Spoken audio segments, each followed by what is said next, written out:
Вітаю вас на криптовалютному сайті, який працює з 2016 року. Мене звати Віктор. Це відео не фінансова рекомендація. Всі рішення по криптоінвестуванню приймайте самостійно. Бажаю вам вдалих криптоінвестицій. Прогноз курсу біткоін на тиждень, 22 травня 2023 рік. Ми на тижневому таймфреймі, тобто кожна свічка тиждень, розглядаємо прогноз за допомогою індикатору горизонтальних об'ємів. Курс рік тому зайшов в найактивнішу фазу і тільки весною цього року вийшов з неї в другу фазу, яка менш активна, але також потужна.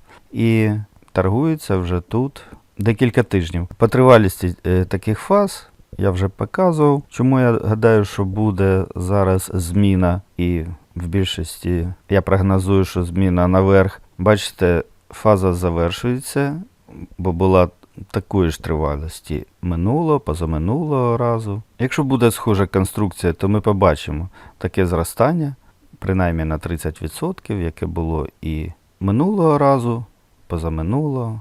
Тут зниження було, нас цікавить більше зростання. Але все це було бачите, на об'ємах торгів дуже потужних. Зараз флетова ситуація з дуже малими і постійно знижаючимися об'ємами торгів. Тобто оцей рух наверх повинен бути, як бачите, цього разу на більш високих об'ємах торгів. Вчорашній мій прогноз був невдалим, я прогнозую на розворот ринку.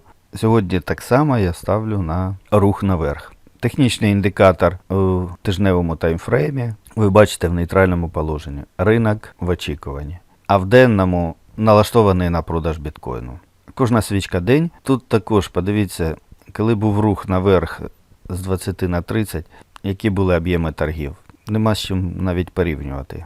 Не може бути великого руху на таких об'ємах. Нема зацікавленості на даний час ні у трейдерів, ні у інвесторів. Що діється між альткоїнами і біткоїнами, така сама, бачите, нейтральні лінії, така сама флетова. За даними цього індикатору, розпочався альткоін сезон, але це, бачите, який був потужний рух по біткоін сезону. І да, він зростав. А зараз такий самий флет, як і там. І тут все в якомусь одному діапазоні. Не цікаво.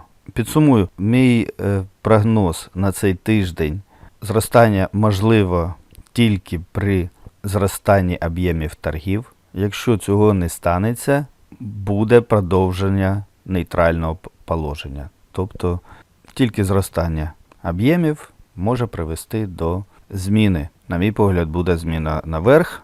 Отже, на тиждень я більше налаштований на нейтральне положення. Тому я буду прогнозувати по дням вверх-вниз, але сам тиждень нейтральний. Пишіть свої думки в коментарях, люди їх читають. Всі коментарі по темі я обов'язково залишаю. Якщо відео вам сподобалось, лайкніть, поділіться, підпишіться на нові відео. На завершення, як завжди, головний прогноз.